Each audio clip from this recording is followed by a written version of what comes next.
Hello everyone, welcome back to my channel. आज हम English के नंबर ऑफ क्वेश्चंस लेकर दोबारा से हाजिर हैं। ये क्वेश्चन आपके टीईटी एग्ज़ाम के लिए बहुत ज़्यादा इम्पोर्टेंट है, पर अलग अलग एग्ज़ाम्स में भी इंग्लिश के क्वेश्चंस आते हैं, तो ये हर गवर्नमेंट एग्ज़ाम के लिए आपको इम्पोर्टेंट हो सकते हैं। तो आइए शुरू करते हैं आज की वीडियो हमारे पहले सवाल के साथ। पहला क्वेश्चन है, what is the synonym of ancient. मैंने इससे पहले रिकॉर्डिंग की थी, पर वो रिकॉर्डिंग सेव हो नहीं पाई, इसी वजह से क्या हुआ, आंसर्स यहाँ पे लगे हुए हैं। ठीक है, तो पहला सवाल है, what is the synonym of ancient. Ancient का सिनोनिम क्या होता है, एंशिएंट का मतलब क्या होता है। एंशिएंट का मतलब होता है पुराना, और सिनोनिम का मतलब होता है समानार्थी शब्द। तो पुराने को और आप क्या क्या बोल सकते हैं ये जानते हैं। तो पुराने को हम और क्या क्या बोल सकते हैं, न्यू बोल सकते हैं क्या, नया नहीं, नया नहीं बोल सकते, तो ये रॉन्ग हो जाएगा। मिंट, मिंट का मतलब होता है कोई चीज़ जो बिल्कुल पैक कंडीशन में होती है ना, जिसका डब्बे का टेप भी नहीं निकला रहता, उसको बोला जाता है मिंट कंडीशन, तो ये भी नहीं होगा। एजेड, एजेड मतलब जिसको एज हो गया हो, तो जो पुराना हो, तो सिनोनिम हो सकता है एंशिएंट का एज। और सेज क्या होता है, सेज का मतलब होता है जो बहुत ज़्यादा ज्ञानी लोग नहीं होते, संत, उनको बोला जाता है सेज। तो ऑप्शन नंबर सी इसका करेक्ट आंसर हो जाएगा। नेक्स्ट क्वेश्चन की तरफ जाते हैं, which is the correct spelling of possess. Possess की इसमें से करेक्ट स्पेलिंग कौन सी है। तो देखिए, एग्जाम में जो इस टाइप के वर्ड होते हैं ना, पॉसेस, एकोमोडेशन, ग्रामर, ये सब बहुत ज़्यादा पूछे जाते हैं। तो ये सारे वर्ड्स में क्या होता है, डबल डबल वर्ड्स आते हैं ना, तो हम कभी कभी मिस कर जाते हैं और स्पेलिंग रॉन्ग हो जाती है। तो ऑप्शन नंबर बी इसका करेक्ट आंसर है, POSSESS, पॉसेस। ठीक है, नेक्स्ट क्वेश्चन की तरफ जाते हैं, identify the correct incorrect spelled word. इसमें से आपको इनकरेक्ट स्पेल्ड वर्ड बताना है। तो इनकरेक्ट कौन है, लोनर है, मैथमेटिक्स है, ग्रामर है, या एरिथमेटिक्स है। तो इनकरेक्टली यहाँ पे आपको देख के ही पता चल रहा है कि ग्रामर की स्पेलिंग होती है GRAMMAR, और यहाँ पे MER दिया है, तो ऑप्शन नंबर सी इसका करेक्ट आंसर हो जाएगा। नेक्स्ट क्वेश्चन की तरफ जाते हैं। नेक्स्ट क्वेश्चन हमारा क्या है, which is not a synonym of quarrel. इनमें से कौन सा स्क्वेरल का सिनोनिम नहीं है। तो सबसे पहले जानते हैं क्वेरल का मतलब क्या होता है। तो क्वेरल का मतलब होता है झगड़ा करना। तो झगड़ा करने का समानार्थी शब्द आर्ग्यूमेंट होगा। आर्ग्यूमेंट मतलब बहस करना, तो ये भी एक तरीके का झगड़ा है। बिकरिंग, बिकरिंग मतलब क्या होता है, जो छोटी छोटी बात पे एकदम बहस नहीं करते, उसको बोला जाता है बिकरिंग। और डिस्प्यूट जो रहता है, जैसे हम लैंड डिस्प्यूट बोलते हैं ना, वाटर डिस्प्यूट, जो बहुत बड़ी बड़ी ज़मीनों का जो विवाद चल रहा होता है, उसको बोला जाता है डिस्प्यूट। तो अग्री करना मतलब सहमत करना होता है। तो क्वेरल का जो ऑपोजिट हो जाएगा वो सिनोनिम नहीं होगा, वो क्या हो जाएगा, अग्रीइंग। ठीक है, नेक्स्ट क्वेश्चन की तरफ जाते हैं, which suffix can be added to spoon and mouth. Spoon and mouth के साथ कौन सा सफिक्स ऐड किया जा सकता है, LY, FUL, ING या ED। तो सबसे पहले जानेंगे सफिक्स क्या होता है। तो सफिक्स को हिंदी में बोला जाता है उपपद प्रत्यय। जो वर्ड किसी वर्ड के आगे या पीछे जुड़ते हैं, ठीक है, उनको हम उपसर्ग और प्रत्यय बोलते हैं। जो सामने जुड़ता है वो उपसर्ग कहलाता है, इंग्लिश में बोलते हैं प्रीफिक्स, और पीछे जुड़ता है वो प्रत्यय कहलाता है, इंग्लिश में बोलते हैं सफिक्स। ठीक है, तो यहाँ पर स्पून और माउथ के साथ आप कौन सा वर्ड ऐड कर सकते हो, आप ऐड कर सकते हो फुल। तो ऑप्शन नंबर बी इसका करेक्ट आंसर हो जाएगा। स्पून फुल, माउथ फुल, इसका मतलब क्या होता है, स्पून फुल मतलब चम्मच में भरा हुआ, माउथ फुल मतलब मुंह में भरा हुआ, हैंड फुल बोलते हैं मतलब मुट्ठी भर। ठीक है, नेक्स्ट वर्ड की तरफ जाते हैं। नेक्स्ट वर्ड हमारा है, identify the adjective in the tall girl met a boy. आपको एडजेक्टिव बताना है। तो आप देखोगे मेरे चैनल की प्लेलिस्ट पे जाकर ना, तो आपको noun, pronoun, verb, adverb, adjective, conjunction, preposition, सब के नंबर ऑफ क्वेश्चंस करवाए हैं मैंने। 55 क्वेश्चंस कराए हैं, और एक्सप्लेनेशन के साथ जाओगे तो 100+ क्वेश्चन हो जाएंगे एक एक टॉपिक के। फिर उसके बाद हमने, जब वो सारे पार्ट्स ऑफ स्पीच खत्म हुए हैं, तो 50-50 क्वेश्चंस का कॉम्बिनेशन बनाकर वीडियो बनाना शुरू किया है। तो आपको जब अगर एक एक टॉपिक के बारे में पढ़ना है ना, तो आप प्लेलिस्ट में जाके वीडियो ढूंढ के पढ़ सकते हो। ठीक है, तो यहाँ पर हमको बोला गया, identify the adjective in the tall girl met a boy. तो आपको एडजेक्टिव बताना है, तो सबसे सबसे पहले हमको पता होना चाहिए एडजेक्टिव होता क्या है। तो हिंदी में हमने पढ़ा है विशेषण, वही इंग्लिश में होता है एडजेक्टिव, जो नाउन या प्रोनाउन की क्या करता है, स्पेशलिटी विशेषता बताता है। तो यहाँ पे नाउन क्या है, एक बॉय है और एक गर्ल है, ठीक है। तो बॉय और गर्ल नाउन है, तो ये दोनों तो आंसर होगा नहीं। मेट का मतलब होता है मिला, तो ये भी आंसर नहीं होगा। तो करेक्ट आंसर क्या हो जाएगा, टॉल। तो टॉल गर्ल कैसी है, टॉल है, लंबी लड़की है, तो लड़की की विशेषता है कि वो लंबी है। तो जो नाउन की विशेषता बता रहा है वो क्या हो जाएगा, एडजेक्टिव हो जाएगा। तो ऑप्शन नंबर ए इसका करेक्ट आंसर हो जाएगा। नेक्स्ट क्वेश्चन की तरफ बढ़ेंगे। नेक्स्ट क्वेश्चन हमारा क्या है, which is not an synonym और एंटोनिम ऑफ लाइवली। इसमें से कौन सा एंटोनिम नहीं है लाइवली का। तो लाइवली का एंटोनिम नहीं है, एंटोनिम मतलब क्या होता है, विलोम शब्द। तो कौन सा इसमें से लाइवली का विलोम नहीं है, ठीक है। तो लाइवली मतलब जिंदा, तो जिंदा चीजों के लिए आप इसमें से क्या यूज नहीं कर सकते, अगली, ड्रैब, ऑफुल या टॉल। तो टॉल जो है ये फिजिकल कंडीशन को बताता है, इसीलिए टॉल जो होगा वो एंटोनिम नहीं होगा। बाकी तीनों जो है वो एंटोनिम है, ठीक है। लाइवली मतलब एनर्जी या वाइब, इसके उल्टे या सीधे से मतलब से कोई लेना देना नहीं है, ठीक है। ड्रैब जो होता है बेजान, फीका या बोरिंग चीज को बोला जाता है, जो एक्चुअल एंटोनिम है। अगली देखने में अच्छा नहीं होता, ब्यूटीफुल का एंटोनिम है। और ऑफुल बहुत ही खराब या गंदा। नेक्स्ट क्वेश्चन की तरफ बढ़ते हैं। Identify the adverb in the wicked boy slap the girl loudly. हमको एडवर्ब बताना है इसमें। तो सबसे पहले जानते हैं एडवर्ब होता क्या है। तो एडवर्ब जो होता है, जो वर्ब की विशेषता बताता है, उसको एडवर्ब बोलते हैं। जैसे नाउन की विशेषता बताता है वो एडजेक्टिव होता है, वैसे ही क्रिया की विशेषता बताने वाले को क्रिया विशेषण बोलते हैं।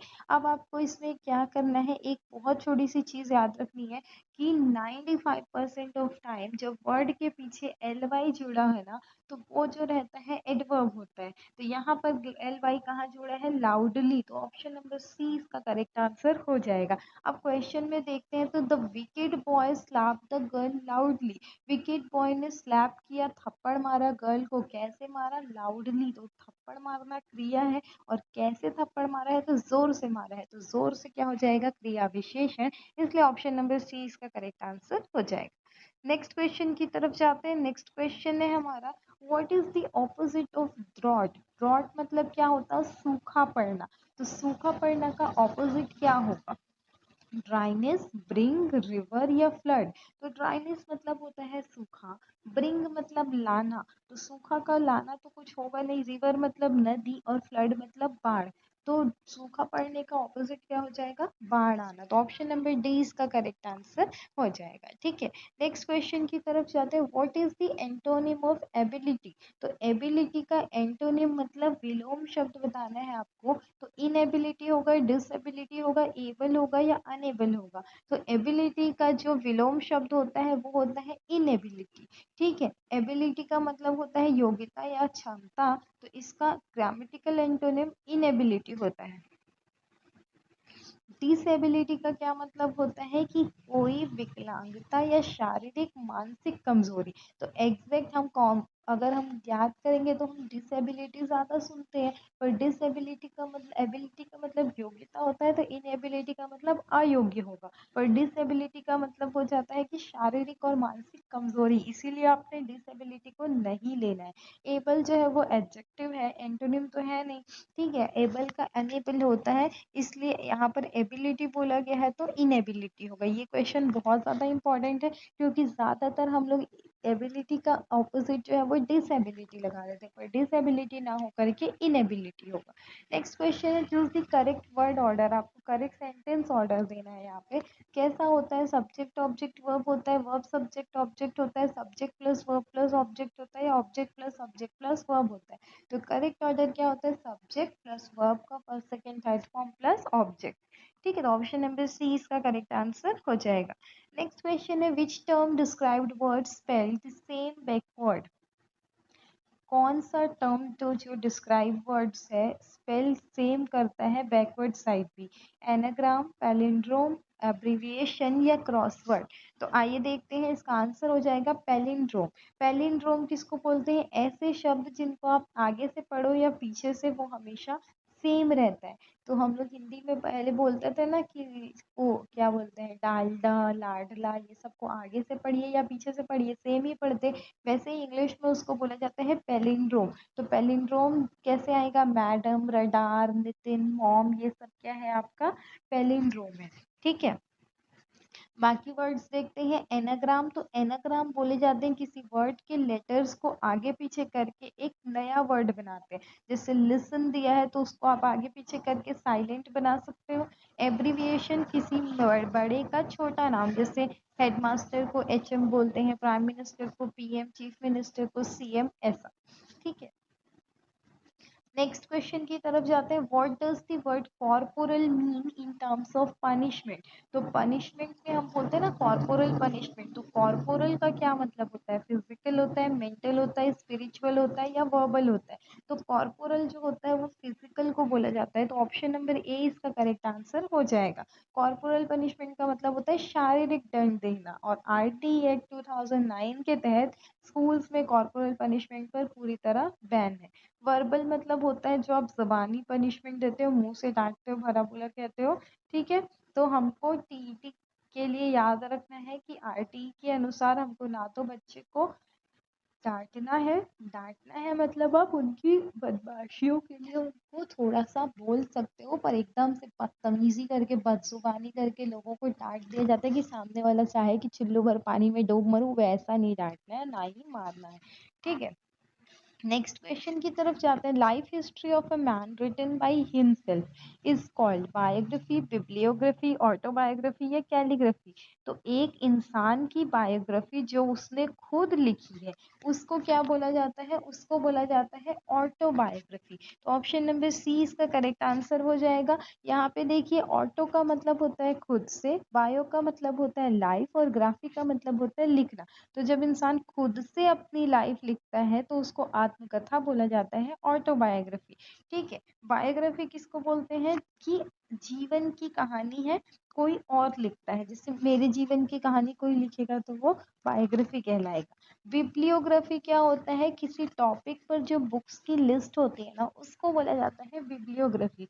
और कैलीग्राफी जो हम लोग सुंदर सा डिजाइन बना करके लिखते हैं ना वो कैलीग्राफी होता है। नेक्स्ट क्वेश्चन है, identify the figure of speech in fair is फोल एंड फोल इज फेयर। तो इसमें कौन सा फिगर ऑफ स्पीच है, सिमिली है, मेटाफोर है, हाइपरबोले है या ऑक्सीमरोन है। तो जो figure of speech fair is फोल एंड फोल इज फेयर में है वो है ऑक्सीमरोन। ऑक्सीमरोन क्या होता है, जिसमें दो बिल्कुल ऑपोजिट जो विचार होते हैं वो एक साथ रखे जाते हैं। यहाँ क्या बोला है, फेयर इज फोल मतलब अच्छा ही खराब है, एंड फोल इज फेयर मतलब खराब ही अच्छा है। तो दोनों चीजों को एक साथ रखा जा रहा है, तो दोनों एक दूसरे की विरोधी, कि अगर अच्छा खराब है तो खराब अच्छा कैसे हो सकता है। तो ये क्या कहलाता है, ऑक्सीमरोन कहलाता है। ठीक है, ये शेक्सपियर का फेमस प्ले मैकबेथ की एक लाइन है, अगर कहीं पूछ लिया तो याद रखेंगे। अगर ऑप्शन में चियोस्मस दिया हो तो ये भी उसका बढ़िया उदाहरण हो सकता है, क्योंकि इसमें वर्ड्स की ऑर्डर रिवर्स भी हो रहे हैं। ठीक है, पर बेसिक एग्जाम में इसको ऑक्सीमोरॉन ही लेना है। नेक्स्ट क्वेश्चन की तरफ, अच्छा बाकी वर्ड्स देख लेते हैं। सिमिली, सिमिली यहाँ पर क्या हो जाता है आपका, आगे बढ़ते हैं नेक्स्ट क्वेश्चन की तरफ। Which poet wrote where the mind is without fear. कौन से पोएट ने ये लिखा है where the mind is without fear, Wordsworth, Tagore, Keats या मिल्टन। तो where the mind is without fear ये लिखा गया है टैगोर के द्वारा। रविंद्रनाथ टैगोर जी की सबसे फेमस जो कविता है जिसके लिए उनको नोबेल प्राइज मिला है, गीतांजलि, उसमें का एक कविताओं का एक हिस्सा है। विलियम वर्ड्सवर्थ ने इंग्लिश लिटरेचर के पोएट ऑफ नेचर कहा जाता है इनको। जॉन किट्स जो है वो रोमांटिक एज के पोएट है, इनकी फेमस लाइन है, a thing of beauty is a joy for ever. और जॉन मिल्टन है, इन्होंने फेमस महाकाव्य पैराडाइज लॉस्ट लिखा है। नेक्स्ट क्वेश्चन है, what is the synonym of derogatory. तो डेरोगेटरी का आपको सिनोनिम समानार्थी शब्द बताना है, ह्यूमिलिएटिंग, रेजोल्यूशन, सोलेस या फॉरलॉर्न। तो डेरोगेटरी का सिनोनिम होता है ह्यूमिलिएटिंग। डेरोगेटरी का मतलब होता है अपमानजनक या किसी की इज्जत कम करने वाला। तो इसके लिए सही सिनोनिम क्या हो जाएगा, ह्यूमिलिएटिंग हो जाएगा। सोलेस क्या होता है, मुसीबत के समय मिलने वाली शांति या ढांढस जो कंफर्ट दिया जाता है उसको सोलेस बोलते हैं। फॉरलॉर्न क्या होता है? उदास, अकेला और निराश व्यक्ति। और रिजोल्यूशन होता है किसी काम को करने के लिए पक्का संकल्प लेना। नेक्स्ट क्वेश्चन है which word means to provide space या सीट फॉर पीपल। तो कौन सा वर्ड जो है यहाँ पर बोला जाएगा कि किसी को स्पेस या जगह देने के लिए यूज होगा? अरेंज होगा, अकोमोडेट होगा, एडजस्ट होगा या नन होगा? तो जब हम किसी को जगह देना चाहेंगे तो वहां पर हम क्या करेंगे? एकोमोडेट करेंगे। एकोमोडेट का मतलब होता है किसी को रहने या बैठने के लिए जगह देना। लॉजिंग स्पेस प्रोवाइड करना, जैसा हमने पहले डिस्कस किया था कि एकोमोडेट की स्पेलिंग भी एग्जाम में पूछी जाती है, CCM आता है। ठीक है। नेक्स्ट क्वेश्चन है identify the figure of speech in integrity is the backbone of character. तो integrity is the backbone of character में आपको फिगर ऑफ स्पीच बतानी है। सिमिली है, मेटाफोर है, पर्सनिफिकेशन है या एलिट्रेशन है? तो यहाँ पर integrity is the backbone of character में क्या है? मेटाफोर है। इंटेग्रिटी क्या है? ईमानदारी है। ईमानदारी को बिना लाइक या एस लगाए बताया जा रहा है, तो जब हम ऐसा बताते हैं तो वो क्या होता है? मेटाफोर होता है। और जब आप लाइक और एस लगाते हो तो वो क्या हो जाता है? सिमिली हो जाता है। ठीक है। और क्या है यहाँ पे? पर्सनिफिकेशन। तो इसका आंसर ऑप्शन नंबर क्या हो जाएगा? बी। पर्सनिफिकेशन जो हमने हिंदी में मानवीकरण अलंकार पढ़ा है ना, कि जिसमें जड़ को चेतन की संज्ञा दी जाती है, ऐसा बोलते हैं हम। मतलब जो नॉन लिविंग थिंग है उसको एज ए लिविंग थिंग बोला जाता है, तो उसको बोला जाता है पर्सनिफिकेशन। ठीक है। नेक्स्ट क्वेश्चन की तरफ जाते हैं। What does etymology study. Etymology में क्या पढ़ा जाता है? बग्स पढ़ा जाता है, वर्ड्स ओरिजिन्स पढ़ा जाता है, हिस्ट्री या लिटरेचर? तो एटिमोलॉजी में पढ़ा जाता है वर्ड्स का ओरिजिन। जैसे हम बोलते हैं ना कि ये वर्ड ग्रीक भाषा से आया है, ये वर्ड लैटिन भाषा से आया है, ये संस्कृत से आया है, तो उस विज्ञान को कहा जाता है एटिमोलॉजी। बग्स की स्टडी को एंटोमोलॉजी बोलते हैं, जो मिलता जुलता है, तो कंफ्यूज नहीं होना है। ठीक है। नेक्स्ट क्वेश्चन की तरफ जाते हैं। Which of the following is correct according to the rule of subject verb agreement. मतलब subject plus verb plus object ऐसा लिखते हैं ना, तो उसमें कौन सा जो इसमें से लिखा हुआ है वो सही है? ईदर राम और his friends is coming, either Ram और his friends are coming, neither Ram nor his friends was coming, या neither Ram nor his friends has come. तो यहाँ पर देखिए आपको बताना है कि कौन सा जो है वो रूल्स के हिसाब से सही है। तो ईदर राम और हिज फ्रेंड इज कमिंग, तो यहाँ पे फ्रेंड्स बोला जा रहा है। ठीक है। इसीलिए वहां पर इज ना होकर के क्या होना चाहिए? आर होना चाहिए। तो ईदर राम और his friends is coming wrong हो जाएगा, और ईदर राम और हिज फ्रेंड्स आर कमिंग आ जाएगा। Neither Ram nor his friends was coming, तो यहाँ पर नहीं होगा। ठीक है। फ्रेंड्स दिया है सेकेंड वाले से जब लगता है ना, इसीलिए हम फ्रेंड्स के साथ वर लगाएंगे, वॉज नहीं लगाएंगे, तो ये भी रॉन्ग हो जाएगा। और हैज कम तो नहीं होगा, हैज के साथ वर्ब का थर्ड फॉर्म लगता है, तो केम होना चाहिए। ठीक है। यहाँ पर आपको याद रखना है कि जब भी ईदर और नीदर के साथ लगता है ना, तो जो सेकंड वाला रहता है फ्रेंड्स और राम, तो पास में अगर राम होता तो इज लगता, पर पास में क्योंकि वहां पर फ्रेंड्स है, इसीलिए उसके हिसाब से वहां पर हेल्पिंग वर्ब लगेगा, इसीलिए आर या वर लगेगा। नेक्स्ट क्वेश्चन जाते हैं। Identify the abstract noun in the sentence. Abstract noun पहचानना है, तो सबसे पहले हम एब्स्ट्रैक्ट नाउन जानते हैं कि एब्स्ट्रैक्ट नाउन का मतलब होता है भाववाचक संज्ञा। तो भाववाचक संज्ञा किसको बोला जाता है? जिससे हमको किसी की भाव के बारे में पता चलता है। तो यहाँ पे दिया है the childhood memories brought tears to his eyes. तो यहाँ पर हमको बताना है कि कौन सा एब्स्ट्रैक्ट नाउन है। चाइल्डहुड है, मेमोरीज है, टीयर्स है या आईज है? तो चाइल्ड आईज तो आपका एब्स्ट्रैक्ट नाउन नहीं है, तो ये कट हो जाएगा। आंसू भी नहीं है, तो ये भी कट हो जाएगा। मेमोरीज और चाइल्डहुड में देखते हैं, तो करेक्ट आंसर हो जाएगा चाइल्डहुड भाववाचक संज्ञा। चाइल्ड के साथ हुड लगा के चाइल्डहुड बनना है, जो क्वालिटी को बता रहा है, स्टेट को बता रहा है, इसीलिए ये हमारा एब्स्ट्रैक्ट नाउन है। और एक चीज़ याद रखेंगे, जिस वर्ड के पीछे हुड लगा रहता है, टी लगा रहता है, नेस्ट लगा रहता है, शिप लगा रहता है, ये सब आमतौर पर एब्स्ट्रैक्ट नाउन होते हैं। टीयर्स और आईज इनको हम देख और छू सकते हैं, इसलिए ये कॉन्क्रीट या कॉमन नाउन्स है। ठीक है, नेक्स्ट क्वेश्चन की तरफ जाते हैं। Which method of language teaching prohibits the use of students mother tongue? इसमें से कौन सा मेथड है जो मदर टंग के यूज को प्रोहिबिट करता है, मतलब मना करता है? तो ग्रामर ट्रांसलेशन मेथड जो है मदर टंग का यूज़ करने देता है, तो ये रॉन्ग है। पर डायरेक्ट मेथड जो है ये आपको मदर टंग का यूज़ करने नहीं देता, और डायरेक्टली आपको जिस लैंग्वेज को पढ़ रहे उसी में बात करनी है। तो ऑप्शन नंबर 20 का करेक्ट आंसर हो जाएगा। ये सी दिख रहा है क्या, देखते हैं। Correct answer option number B हो जाएगा। ठीक है, डायरेक्ट मेथड में टारगेट लैंग्वेज को डायरेक्टली बिना किसी ट्रांसलेशन के सिखाया जाता है, जिसमें मदर टंग का यूज़ पूरी तरीका से बैन होता है। बाकी देखते हैं ग्रामर ट्रांसलेशन मेथड क्या होता है। इसमें मातृभाषा का यूज़ सबसे ज़्यादा होता है, हर वर्ड को ट्रांसलेट किया जाता है, इसलिए इसको क्लासिकल मेथड भी बोलते हैं। बाइलिंगुअल मेथड होता है जिसमें टीचर ज़रूरत पड़ने पर मातृभाषा का यूज़ कर सकते हैं, ठीक है, और पर बच्चे नहीं कर सकते। इसको CJ डॉटसन ने दिया था। नेक्स्ट क्वेश्चन है, what is the antonym of the word meticulous? Meticulous का एंटोनिम विलोम शब्द क्या होगा? केयरफुल होगा, डिटेल्ड होगा, केयरलेस होगा, या मेथडिकल होगा? तो जो मेटिकुलस है इसका एंटोनिम होता है केयरलेस। मेटिकुलस का मतलब होता है जो हर छोटी से छोटी चीज़ को बहुत ज़्यादा ध्यान रखता है, बहुत होशियार होता है, एक्सट्रीमली केयरफुल, उसको बोला जाता है मेटिकुलस। और इसका जस्ट ऑपोजिट क्या हो जाएगा? केयरलेस, जो कि किसी चीज़ का ध्यान नहीं रखता। केयरफुल, डिटेल्ड और मेथडिकल ये तीनों मेटिकुलस के सिनोनिम है। ठीक है, मुश्किल वोकेबलरी के रूप में ये वर्ड्स बहुत ज़्यादा आते हैं मेटिकुलस, तो इसको हमने याद रखना है। नेक्स्ट क्वेश्चन है, filling the blanks with the correct pronoun between you and dash I don't trust him. आपको करेक्ट प्रोनाउन बताना है between you and dash I don't trust him. तो you and I, me, myself या माई।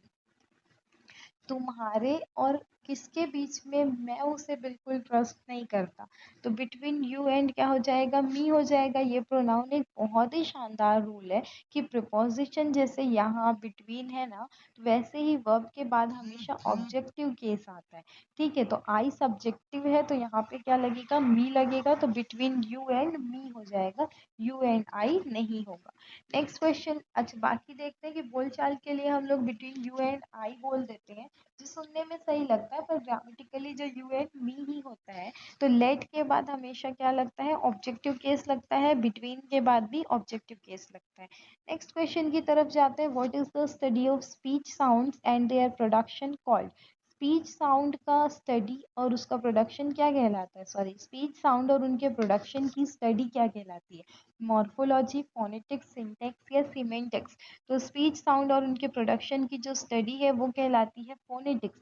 किसी भाषा के sounds और उनको कैसे बोला जाता है, इसके साइंटिफिक स्टडी को बोलते हैं फोनेटिक्स। रूट वर्ड फोन का मतलब ही क्या होता है? साउंड। ठीक है, तो फोनेटिक्स बोला जाता है। बाकी देखते हैं हम लोग मॉर्फोलॉजी, जिसमें वर्ड्स के स्ट्रक्चर और उनके बनने की स्टडी की जाती है ना, वो कहलाता है मॉर्फोलॉजी। सिंटेक्स जो है वो सेंटेंस के सही ऑर्डर में लगने का रूल है, और सीमेंटिक्स है वर्ड और सेंटेंस के सही मीनिंग की स्टडी। ठीक है, नेक्स्ट क्वेश्चन की तरफ जाते हैं। Find the incorrect spelled word maintenance, lieutenant, tenant, tomorrow और ब्यूरोक्रेसी। तो यहाँ पे देखिए, हम सोचेंगे कि मेंटेनेंस की शायद रॉन्ग है, पर यहाँ पे टुमारो में डबल आर होना चाहिए, तो ऑप्शन नंबर सी इसका करेक्ट स्पेलिंग हो जाएगा।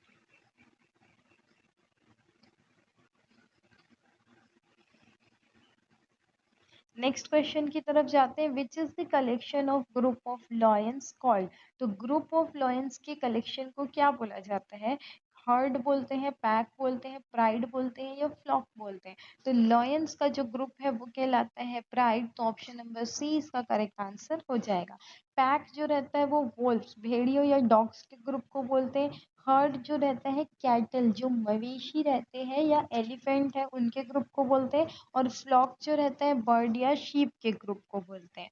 नेक्स्ट क्वेश्चन देखते हैं। Change the sentence into interrogative sentence. तो इंटेरोगेटिव में चेंज करना है।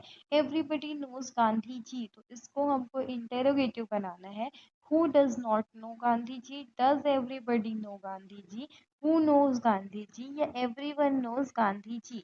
तो यहाँ पे देखिए everybody knows गांधी जी बोला है और ये everyone knows बोला है, तो ये तो कोई इंटेरोगेटिव हुआ नहीं। इंटेरोगेटिव मतलब क्वेश्चन पूछना जाता है।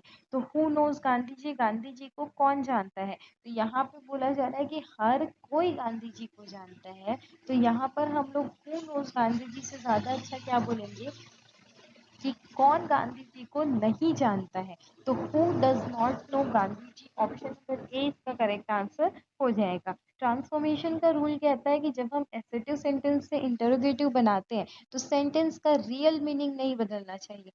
सभी गांधी जी को जानते हैं का सवाल अगर गांधी जी को कौन नहीं जानता बनेगा तो वो ज्यादा सही है। अगर हम बोलेंगे कौन गांधी जी को जानता है तो वो सही नहीं होगा, क्योंकि आंसर क्या है, कौन नहीं जानता है, इसीलिए। ठीक है, नेक्स्ट क्वेश्चन की तरफ जानते हैं। अच्छा, तो ये थे हमारे आज के क्वेश्चंस। आई होप ये क्वेश्चन आपके लिए बहुत ज़्यादा इंपॉर्टेंट रहेंगे। और आपको हम ये नहीं बोल रहे कि यही क्वेश्चन आपको एग्जाम में आएंगे, बट ये क्वेश्चंस जब आप डेली प्रैक्टिस करोगे ना तो इससे मिलते जुलते क्वेश्चंस जब आपको एग्जाम में मिलेंगे तो आप उसके साथ रिलेट करके आंसर्स कर सकते हो। अब हम अगर आपको इंग्लिश में एडजेक्टिव नाउन पढ़ा रहे हैं तो ज़रूरी नहीं है सेम टू सेम वर्ड वहाँ पर आ जाएगा, बट जब एडजेक्टिव और नाउन से पैसिव और एक्टिव वॉइस से इंटेरोगेटिव क्वेश्चंस आपको जो किए हैं वैसे क्वेश्चंस जब आप सोचोगे, देखोगे, पढ़ोगे तो वैसे क्वेश्चंस आएंगे तो आपको आंसर करना आएगा। इसीलिए आप कोशिश किया करो कि डेली वीडियोस देखो, तभी जा कर के हमारी तैयारी होगी। गवर्नमेंट एग्जाम्स ऐसे नहीं होते कि हम लास्ट नाइट पढ़ के पासिंग मार्क्स लाएं, हमको डेली उसको रिवाइज करना है, तब जाकर हम उसमें स्कोर कर पाएंगे। ठीक है, तो अगर आपको मेरा वर्क पसंद आ रहा है, you can hit the like button, share if you want to support me and subscribe the channel, and if you have any query or suggestion regarding any video na, you can write in the comment section. Thank you, have a nice day, मिलते हैं next video में।